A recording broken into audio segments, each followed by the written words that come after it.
Andri, velkomin heim, velkomin í Víkina, hvernig tilfinningin? Hún mjög góð, þakka þér. Mjög.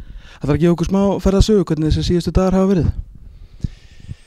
Já, í stuttu máli þá kom þetta upp á föstudaginn og ég fikk leyfi til þess að ræða við Víkingana og í framhaldinu þá náttúrulega hefur þetta verið svona refskák fram og tilbaka og sem að vonandi og enda síðan í dag sem að á þessari niðurstöðu sem er bara mjög jákvæð.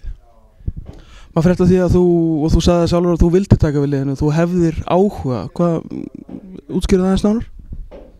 Nei, þetta er náttúrulega stór klúbbur sem er í efstu deild og það skemmir ekki fyrir, þetta er náttúrulega uppeldisfélagið mitt og veit ég að hér er haldið vel á spöðunum og það er svona uppgangur hjá klúbbnum, það eru mjög metnaðarfull markmið í gangi og það er eiginlega það sem að ég það er svona ansið margt sem maður hefur áhuga á að taka sem að verður til þess að maður hefur áhuga á að taka við þessu í rauninni. Þetta er svona líka tímapunktur á mínum þjálfaraferli sem ég held að sé réttur að taka núna aðra beygju og stíga kannski skrefið upp á næsta stig. Hefur þetta verið draumur lengi? Hefur lengi balt í að koma í daginn heim? Ég kannski ekki verið að dreyma um það en að sjálfsögðu hafa menn sem hafa tauga til síns félags alltaf svona ákveðnar skoðanir og hugsanir á því að það skuli og það verði gaman ef að menn hafi einhvern tíma tækifæri til þess að koma heim og taka við sínu uppeldisliði. Þannig að ég viðurkenni það alveg en það hingað til hefur það bara ekkert verið neitt svona tímapunktur sem er réttur. Ég hef verið í mjög ánægður það sem ég hef verið og átt mjög góð ár hjá Haukunum og við höfum verið bara að gera fína hluti saman og þar að leiðandi svona, jú, þú leiðir alltaf hugan að því á öðru hvoru en tímapunktun hefur ekkert verið réttur fyrir núna. 21 ár frá því að varst þetta síðast, það hefur margt breyst, hvernig svona horfir Víkingur við í dag, umgjörð og fleira? Þetta er náttúrulega orðið allt annað í dag heldur en þetta var. Þá ég aðalega kannski við umgjörðina sjálfa.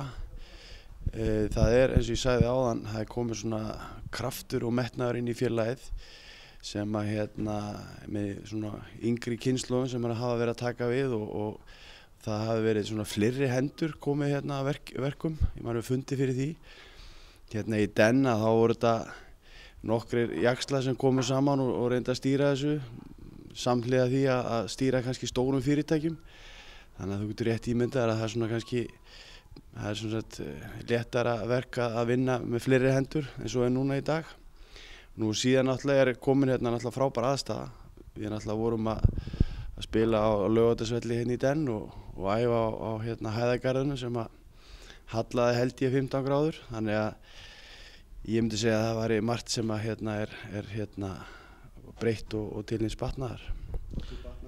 Þú er búinn að vera ansið duglegur að vinna Víking undanfarin ár. Heldur þú geta kannski snúið þessu við fyrir okkur og unnið leiki fyrir okkur nú?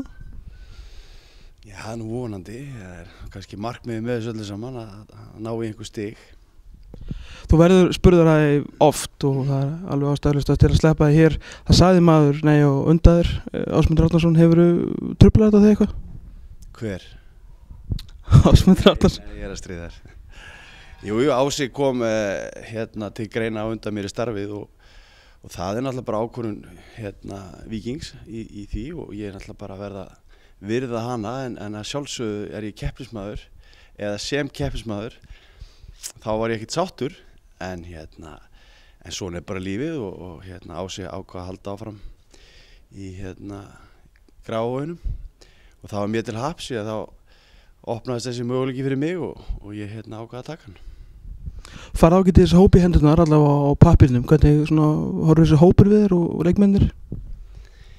Sko, mér finnst stórt atriði í þessu að ég er að koma og taka við góðu búi af Leifi Garðarsyni.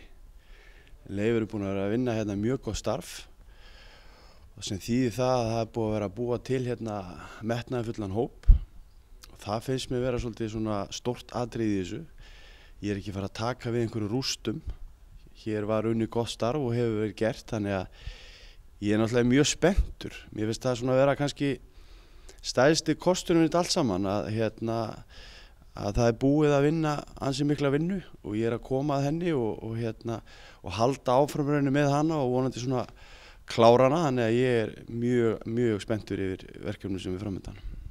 Þú talar metnaðan áðan og það talað Evrópusæti að ári, finnurðu virkilega fyrir því að menn vilja halda liðinu meir en 2 ár uppi? Ég meina það hefur ekki verið meir en 2 ár í 18 ár?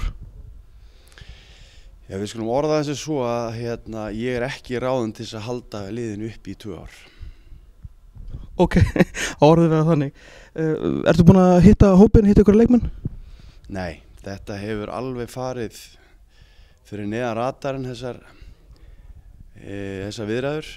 Það er engin fjölmiðl fylgst með þessu eða fengið að gera það, þannig að fólk hefur algjörlega verið í myrkri. En nei, ég grínlaust hef ég ekki hitt einasta leikmann Víkings og í rauninni þennan tíma þá maður veit af þessum strákum og ég náttúrulega búinn að fylgjast með Víking í gegnum tíðina, þannig að það ekki þess að ég komi og þekki ekki menn. Það eru jú 9 leikmenn hérna og það er náttúrulega bara tækifæri á kynnastegin þegar það er búið að ganga frá hlutunum eins og ég hef verið að gera þetta í dag. Þú varst í efstu deild í síðasta sumar. Lærðu þú mikið sem þjálfari á því að kynnast þess aðeins? Já, ég ekki bara, þú veist, það er eftir hvert ár þá setjast með niður og svona reflekta það hvernig árið var og taka það saman. Því að ef þú gerir það ekki þá er þetta náttúrulega ekkert að bæta þessum þjálfari og leikmenn náttúrulega sömuleiðis að gera þetta sama. Síðasta ár var mjög lærdómsríkt og ég kem til með að búa yfir þeirri reynslu sem á að koma Víkingi til góða og ég veit að það gerir það.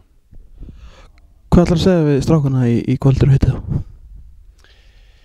Sko, ég er maður svona kannski ástríðunar og opinskára og hreinskipta samskipta.